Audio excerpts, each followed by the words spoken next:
ನೋಡಿ, ಒಂದು important update ಬರ್ತಾ ಇದೆ. ರಾಹುಲ್ ಗಾಂಧಿ ಕಾರಿನ ಮೇಲೆ ದಾಳಿ ಆಗಿದೆ ಅನ್ನುವಂಥ ಡೀಟೇಲ್ಸ್ ಸದ್ಯಕ್ಕೆ ಲಭ್ಯ ಆಗ್ತಾ ಇರೋದು. ಬಿಹಾರ ಬಂಗಾಳ ಗಡಿಯಲ್ಲಿ ಈ ಘಟನೆ ನಡೆದಿದೆ ಅಂತ, ಕಾಂಗ್ರೆಸ್ನ ನ್ಯಾಯಯಾತ್ರೆ ಮೇಲೆ ದಾಳಿ ಆಗಿರೋದು ಅನ್ನುವಂಥ ಅಪ್ಡೇಟ್ ಸದ್ಯಕ್ಕೆ ಸಿಗ್ತಾ ಇದೆ. ಕೈ ನಾಯಕ ಅಧೀರ್ ರಂಜನ್ ಚೌಧರಿ ಈ ಬಗ್ಗೆ ಆರೋಪವನ್ನು ಮಾಡ್ತಿದ್ದಾರೆ. ಕಾಂಗ್ರೆಸ್ನ ನ್ಯಾಯಯಾತ್ರೆ ಸಾಗ್ತಾ ಇತ್ತು, ಬಿಹಾರ ಮತ್ತು ಬಂಗಾಳ ಗಡಿಯಲ್ಲಿ ಈ ಘಟನೆ ನಡೆದಿದೆ ಅಂತೇಳಿ ರಾಹುಲ್ ಗಾಂಧಿ ಕಾರಿನ ಮೇಲೆ ದಾಳಿ ಮಾಡಿದ್ದಾರೆ ಅಂತೇಳಿ. ಹಾಗಾದ್ರೆ ದಾಳಿ ಮಾಡಿರೋರು ಯಾರು? ದೃಶ್ಯದಲ್ಲೂ ಕೂಡ ಗಮನಿಸ್ತಾ ಇದ್ದೀರಾ, ಅವರ ಕಾರಿನ ಮೇಲೆ ದಾಳಿ ಆಗಿದೆ ಅಂತ ಹೇಳಿ ಕೈ ನಾಯಕ ಅಧೀರ್ ರಂಜನ್ ಚೌಧರಿ ಆರೋಪ ಮಾಡಿದ್ದಾರೆ. ಆರೋಪದ ಬೆನ್ನಲ್ಲೇ ದೃಶ್ಯಾವಳಿಗಳನ್ನ ಗಮನಿಸ್ತಾ ಇದ್ದೀರಾ. ಮತ್ತಷ್ಟು ಪುಷ್ಟಿ ನೀಡುವಂತಿದೆ ಈ ದೃಶ್ಯಾವಳಿ. ಹಾಗಾದ್ರೆ ಅವರ ಕಾರಿನ ಮೇಲೆ ದಾಳಿ ಮಾಡಿದ್ಯಾರು ಮತ್ತು ಯಾಕೆ? ಈ ಬಗ್ಗೆ ಕಾಂಗ್ರೆಸ್ ನಾಯಕ ಅಧೀರ್ ರಂಜನ್ ಚೌಧರಿ ಗಂಭೀರವಾಗಿ ಆರೋಪವನ್ನು ಮಾಡಿದ್ದಾರೆ. ದೃಶ್ಯದಲ್ಲೂ ಕೂಡ ಗಮನಿಸ್ತಾ ಇದ್ದೀರಾ, ರಾಹುಲ್ ಗಾಂಧಿ ಇರುವಂತಹ ಕಾರು, ಆ ಕಾರಿನ ಮೇಲೆ ದಾಳಿ ಮಾಡಿದ್ದಾರೆ ಎನ್ನಲಾದಂತಹ ವಿಡಿಯೋ ಇದು. ಮತ್ತಷ್ಟು ಅವರಿಗಿರುವಂತಹ ಪ್ರೋಟೋಕಾಲ್ಸ್ ಕೂಡ ಅವರನ್ನ ರಕ್ಷಣೆ ಮಾಡುವಂತ ನಿಟ್ಟಿನಲ್ಲಿ ಕೆಲಸ ಮಾಡಿದ್ದಾರೆ. ದೃಶ್ಯದಲ್ಲೂ ಕೂಡ ನೋಡ್ತಾ ಇದ್ದೀರಿ. ನ್ಯಾಯಯಾತ್ರೆಯ ಸಂದರ್ಭದಲ್ಲಿ ಬಿಹಾರ ಮತ್ತು ಬಂಗಾಳದ ಗಡಿಯಲ್ಲಿ ಈ ಘಟನೆ ನಡೆದಿರೋದಾಗಿ ಅಧೀರ್ ರಂಜನ್ ಚೌಧರಿ ಆರೋಪವನ್ನು ಮಾಡಿದ್ದಾರೆ.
ನೋಡಿ, ಶಾಸಕ ಬಾಲಕೃಷ್ಣ ಅವರು ಒಂದು ಹೇಳಿಕೆಯನ್ನ ಕೊಡ್ತಾರೆ.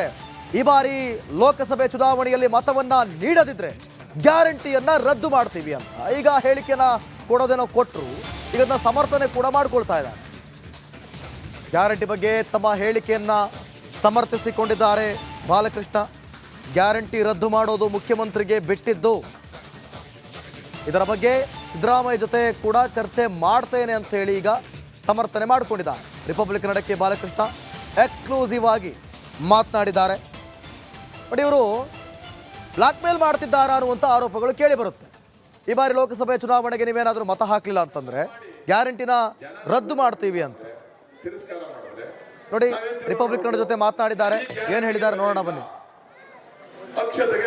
ಮುಂದಿನ ಲೋಕಸಭಾ ಚುನಾವಣೆಯಲ್ಲಿ ಕಾಂಗ್ರೆಸ್ಗೆ ಹಿನ್ನಡೆಯಾದರೆ ಗ್ಯಾರಂಟಿ ಯೋಜನೆಗಳು ರದ್ದಾಗುತ್ತಾ, ಈ ರೀತಿಯಾದಂಥ ಒಂದು ಚರ್ಚೆಗೆ ಕಾರಣವಾಗಿತ್ತು ಮಾಗಡಿ ಶಾಸಕ ಬಾಲಕೃಷ್ಣ ಅವರು ಹೇಳಿದಂಥ ಹೇಳಿಕೆ. ಹಾಗಾಗಿ ಅದರ ಬಗ್ಗೆ ಸ್ಪಷ್ಟನೆ ನೀಡಲಿಕ್ಕೆ ಸ್ವತಃ ಬಾಲಕೃಷ್ಣ ಅವ್ರನ್ನ ಮುಟ್ಟಿದ್ರೆ ಅವ್ರನ್ನ ಮಾತಾಡಿಸ್ತೇನೆ. ಸರ್, ತಮ್ಮ ಹೇಳಿಕೆ ಸಾಕಷ್ಟು ಚರ್ಚೆ ಆಗ್ತಾ ಇದೆ. ಅಂದರೆ ಹಿನ್ನಡೆಯಾದರೆ ಕಾಂಗ್ರೆಸ್ಗೆ ಲೋಕಸಭಾ ಚುನಾವಣೆಯಲ್ಲಿ ಗ್ಯಾರಂಟಿಗಳು ರದ್ದಾಗುತ್ತಾ? ಅದು ಮುಖ್ಯಮಂತ್ರಿ ಉಪಮುಖ್ಯಮಂತ್ರಿಗೆ ವಿವೇಚನೆಗೆ ಬಿಟ್ಟಂಥ ವಿಚಾರ. ಇದು ನನ್ನ ವೈಯಕ್ತಿಕವಾದಂಥ ಅಭಿಪ್ರಾಯ. ತಾವು ಹೇಳಿದಿರಿ ಸರ್, ಅಲ್ಲಿ ಸಿದ್ದರಾಮಯ್ಯವ್ರ ಜೊತೆ ಚರ್ಚೆ ಮಾಡಿದ್ದೀನಿ ಅನ್ನುವಂಥದ್ದು. ಅವ್ರ ಗಮನಕ್ಕೂ ತಂದಿದ್ದೀವಿ, ಚರ್ಚೆ ಮಾಡಿದ್ದೀವಿ, ಚರ್ಚೆನೂ ಮಾಡ್ತೀವಿ. ಆದರೆ ಸಿದ್ದರಾಮಯ್ಯನವರು ಆಯ್ತು ಕಣಯ್ಯ ನೀನು ಹೇಳ್ದಂಗೆ ಮಾಡ್ತೀನಿ ಅಂತ ಏನು ಹೇಳಿಲ್ಲ ನನಗೆ ಅವರು. ಅಥವಾ DCM ಅವರು ಆಯ್ತು ಕಣಯ್ಯ ನೀನು ಹೇಳ್ದಂಗೆ ಮಾಡ್ತೀನಿ ಅಂತಲೇ ಹೇಳಿಲ್ಲ. ನಾನೊಬ್ಬ ಶಾಸಕನಾಗಿ ನನ್ನ ಅಭಿಪ್ರಾಯವನ್ನು ಅವ್ರ ಮುಂದೆ ವ್ಯಕ್ತಪಡಿಸಿದ್ದೀನಿ. ಕಾರಣ ಏನಂದರೆ ನೋಡಿರಿ, 2025ಕ್ಕೆ ಉದ್ಘಾಟನೆ ಆಗಬೇಕಾಯ್ತು ರಾಮ ಮಂದಿರ. ಮೋದಿಯವ್ರಿಗೂ ರಾಮ ಮಂದಿರಕ್ಕೂ ಸಂಬಂಧ ಇಲ್ಲ. ರಾಮ ಮಂದಿರ ಮಾಡಿದಂಥವರು ಆ ವರ್ಗನೇ ಬೇರೆ, ಅವರು ಉದ್ಘಾಟನೆ ಮಾಡಲಿ. ಮೋದಿಯವ್ರನ್ನ ಕರ್ಕೊಂಬಂದು ಉದ್ಘಾಟನೆ ಯಾವ ದೃಷ್ಟಿಯಿಂದ ಮಾಡಿಸಿದ್ರು? ಅರ್ಧ ಕಂಪ್ಲೀಟ್ ಆಗಿರ್ತಕ್ಕಂಥ ದೇವಸ್ಥಾನನ ನೀವು ಉದ್ಘಾಟನೆ ಯಾವ ದೃಷ್ಟಿಯಿಂದ ಮಾಡಿಸಿದ್ರಿ? ನೀವು ಎಲ್ಲರ ಮನೆಗೂ ಕೂಡ ಅಕ್ಷತೆಯನ್ನು ಕೊಟ್ರಿ, ಯಾವ ಉದ್ದೇಶದಿಂದ ಕೊಟ್ರಿ? ಅಕ್ಷತೆಯನ್ನು ಹಂಚಿ ರಾಮ ಮಂದಿರದ ಕ್ರೆಡಿಟನ್ನು ಯಾವಾಗ BJP ತಗೊಳ್ಳೋದಕ್ಕೆ ಹೊರಡ್ತೋ ಆವಾಗ ಕಾಂಗ್ರೆಸ್ ನಾಯಕರಿಗೆ ಭಯ ಶುರುವಾಯಿತು. ಹಾಗಾಗಿ ಮತದಾರರನ್ನ ಬ್ಲ್ಯಾಕ್ ಮೇಲ್ ಮಾಡುವ ಮುಖಾಂತರವಾಗಿ, ಅಂದರೆ ಗ್ಯಾರಂಟಿ ಯೋಜನೆ ರದ್ದು ಮಾಡ್ತೀವಿ, ನೀವು ಬೂತಲ್ಲಿ ಓಟ್ ಹಾಕಲಿಲ್ಲ ಅಂತ ನಿಮ್ಮ ಅಭಿವೃದ್ಧಿ ಮಾಡಲ್ಲ, ಆ ರೀತಿ ಬ್ಲ್ಯಾಕ್ ಮೇಲ್ ತಂತ್ರಕ್ಕೆ ಕಾಂಗ್ರೆಸ್ ಮೊರೆ ಹೋಯ್ತಾ? ಬ್ಲ್ಯಾಕ್ ಮೇಲ್ ತಂತ್ರ ನಾವು ಮಾಡ್ತಾ ಇಲ್ಲ. ವಾಸ್ತವಾಂಶವನ್ನು ಜನಗಳ ಮುಂದೆ ಇಡ್ತಾ ಇದ್ದೀವಿ ನಾವು. ಏನೂ ಅಭಿವೃದ್ಧಿ ಮಾಡಿದೆ. ಈಗ ಮೋದಿಯವರು ಜನ್ಧನ್ ಅಕೌಂಟ್ ಓಪನ್ ಮಾಡಿಸಿದ್ರು. ಎಲ್ಲ ಕಳ್ಳರುಗಳು ಅವರೇ ದೇಶದಲ್ಲಿ ಹೊರದೇಶದಲ್ಲಿ ತೊಗೊಂಡೋಗಿ ದುಡ್ಡು ಇಟ್ಬಿಟ್ಟು ಅವರೇ ಕಪ್ಪಣ್ಣನ ತಗೊಂಬಂದು ಎಲ್ರಿಗೂ 15 ಲಕ್ಷ ಕೊಡ್ತೀನಿ ಅಂದ್ರೆ ಕೊಟ್ರ. ನೀವು ರಿಪಬ್ಲಿಕ್ ಟಿ ವಿ ಅವ್ರು ಯಾಕೆ ಅದನ್ನು ಚರ್ಚೆ ಮಾಡಲ್ಲ? ಕೊಟ್ರ ಅದನ್ನು ಅವ್ರು ಕೊಟ್ಬಿಟ್ಟು ಓಟ್ ಕೇಳಿದರೆ ನಾವು ತಲೆ ಬಾಗಿಸ್ತಿದ್ದ ಕೊಟ್ಟಾರ್ಕೊಂಡ್ಬಿಡ ಕಳ್ಳರುಗಳದೆಲ್ಲ ದುಡ್ಡು ತಂದು ನಮ್ಗೆ ಕೊಟ್ಟವ್ರೆ ಅಂತ. ಏನೂ ಕೊಡ್ದೇನೆ ಬರೀ ಹಿಂದೆ ಒಂದು ಸರಿ ನಮ್ಮದೇ ಕುಂಕುಮ ನಮ್ಮ ಮನೆಗೆ ನಾಮ ಇಟ್ಬಿಟ್ಟು ಓಟ್ ಕೇಳಿದ್ರು. ಈಗ ನಮ್ಮದೇ ಅಕ್ಷತೆ ನಮ್ಮ ಕೈ ಕೊಟ್ಬಿಟ್ಟು ಓಟ್ ಕೇಳ್ತಾರೆ. ಇಷ್ಟೆಲ್ಲ ಕೇಳೋರು ಅವರು ಮಾಡಿರ್ತಕ್ಕಂಥದ್ದು ಓಟ್ ನಾಸೆಗೋಸ್ಕರ ಅಲ್ವಾ? ಮೋದಿಯವ್ರು ಬಂದು ಉದ್ಘಾಟನೆ ಮಾಡುವಂಥದ್ದು ಏನಿತ್ತಲ್ಲಿ? ಅವರು ಮಾಡಿರ್ತಕ್ಕಂಥದ್ದು ಓಟ್ ಬರಲಿ ನನಗೆ MP ಎಲೆಕ್ಷನಲ್ಲಿ ಅಂತ ಭಯ ಪ್ರಶ್ನೆ ಅಲ್ಲ. ಸಾರ್ವಜನಿಕರಿಗೆ ಸತ್ಯ ತಿಳಿಸ್ತಕ್ಕಂಥ ಒಂದು ವ್ಯವಸ್ಥೆ ಅಷ್ಟೇ ಇದು. ಅಂದರೆ ಕಾಂಗ್ರೆಸ್ನವರು ನಾವು ನುಡಿದಂತೆ ನಡೀತೀವಿ, ನಾವು ಕೊಟ್ಟಂತಹ ಗ್ಯಾರಂಟಿ ಯೋಜನೆಗಳನ್ನ ಅನುಷ್ಠಾನ ಮಾಡಿದ್ದೀವಿ ಅನ್ನೋ ತಮ್ಮ ವಾದನ. ಹೌದು, ಖಂಡಿತ. 5 ಗ್ಯಾರಂಟಿ ಯಾರು ಸೈನ್ ಹಾಕಿದ್ರು? ನಾವು ಸೈನ್ ಹಾಕ್ಕೊಟ್ಟಿದ್ದೀವಿ. ನಮ್ಮ ಅವತ್ತಿನ ವಿರೋಧ ಪಕ್ಷ ನಾಯಕರಾದಂಥ ಸನ್ಮಾನ್ಯ ಸಿದ್ದರಾಮಯ್ಯನವರು, ನಮ್ಮ ಅವತ್ತಿನ ನಮ್ಮ ಪಕ್ಷದ ಅಧ್ಯಕ್ಷರಾದಂಥ DK ಶಿವಕುಮಾರ್ ಅವರು ಬರವಣಿಗೆಯಲ್ಲಿ ಬರೆದು ಕೊಟ್ಟಿದ್ದು. ಎಲ್ಲ ಪ್ರತಿ ಮನೆ ಹೆಣ್ಮಕ್ಳಿಗೆ ನೋಡಿ ಇದು ಇಟ್ಕೊಳ್ಳಿ, ನೀವು ಓಟ್ ಹಾಕ್ತಾರೆ ನಮ್ಮನ್ನು ಪ್ರಶ್ನೆ ಮಾಡಿ, ನಾವು ಗ್ಯಾರಂಟಿಗಳನ್ನ ಜಾರಿಗೆ ತರದೇವ್ರೆ ಅಂತೇಳಿ ಕೊಟ್ಟಿದ್ವಲ್ಲ. ಸರ್ಕಾರ ಬಂದಾಗ ನಮ್ಮ ವಿರೋಧಿ ನಾಯಕರು ಏನು ಚರ್ಚೆ ಮಾಡಿದ್ರು? ಇದೆಲ್ಲ ಪೊಳ್ಳು, ಇದು ಬೋಗಸ್ಸು, ಇವ್ರು ಕೊಡಲ್ಲ, ಇವ್ರ ಕೈಲಿ ಆಗಲ್ಲ, ಹಣಕಾಸಿಲ್ಲ, ಎಲ್ಲ ಕೊಟ್ಟಾಯ್ತಲ್ಲ 5 ಗ್ಯಾರಂಟಿನ. ಈಗ ವಿರೋಧ ಪಕ್ಷ ಮಾಗಡಿ ಕ್ಷೇತ್ರದಲ್ಲಿ ಸರ್ ಇನ್ನೊಂದು ವಿಚಾರ ಚರ್ಚೆಗೆ ಶುರುವಾಗಿದೆ. JDSನವರು BJP ಚರ್ಚೆ ಶುರು ಮಾಡಿದ್ದಾರೆ.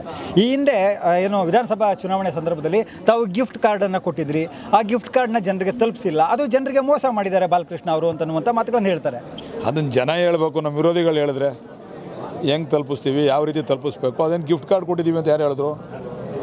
ಏನು ನನ್ನ ಓಟಿರೋ ನನ್ನ ಕ್ರಮ ಸಂಖ್ಯೆನ ಜನಗಳಿಗೆ ಪರಿಚಯ ಆಗಲಿ, ಪ್ರಚಾರ ಆಗಲಿ ಅಂತೇಳಿ ನನ್ನ ಕ್ರಮ ಸಂಖ್ಯೆ ಹಾಕ್ಬಿಟ್ಟು ನನ್ನ ಫೋಟೋ ಹಾಕಿ ಸಿಂಬಲ್ ಹಾಕಿ ಕೊಟ್ಟಿದ್ದೀವಿ. ಯಾವ ಆಧಾರದ ಮೇಲೆ ಈ ಪ್ರಶ್ನೆ ಕೇಳ್ತೀವಿ ಅಂತಂದರೆ, ಏನು ರಾಮನಗರ ಕ್ಷೇತ್ರ ಶಾಸಕರಾಗ್ತಾ ಇಕ್ಬಾಲ್ ಹುಸೇನ್ ಅವರು ಸ್ವತಃ ಅವರೇ ಹೇಳಿದ್ದಾರೆ, ನಾವು ಗಿಫ್ಟ್ ಕೂಪನ್ನ ಹಂಚಿದ್ವಿ, ನಾವು ಕೊಡ್ತೀವಿ ಅವ್ರಿಗೆಲ್ರಿಗೂ ಕೂಡ ಅಂತನ್ನುವಂಥ ಮಾತನ್ನು. ಹಾಗಾಗಿ ಅಂದರೆ ನಿಮ್ಮ 2 ಕ್ಷೇತ್ರದಲ್ಲೂ ಕೂಡ ಆ ಕಾರ್ಡ್ಗಳ ಹಂಚಿಕೆ ಆಗಿದೆ. 2 ಕ್ಷೇತ್ರದಲ್ಲಿ ಆಗಿಲ್ಲ, ಎಲ್ಲ ಕ್ಷೇತ್ರದಲ್ಲೂ ಮಾಡಿದ್ದೀವಿ.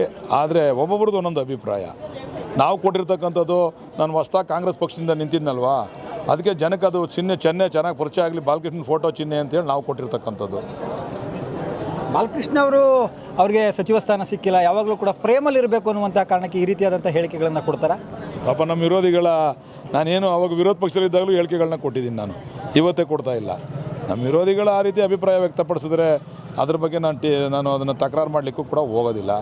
ಆದರೆ ನಾವು ಮಾಡ್ತಾ ಇರ್ತಕ್ಕಂಥದ್ದು ವಾಸ್ತವಾಂಶ, ಸತ್ಯ ಜನಗಳಿಗೆ ಅರ್ಥ ಆಗಬೇಕು.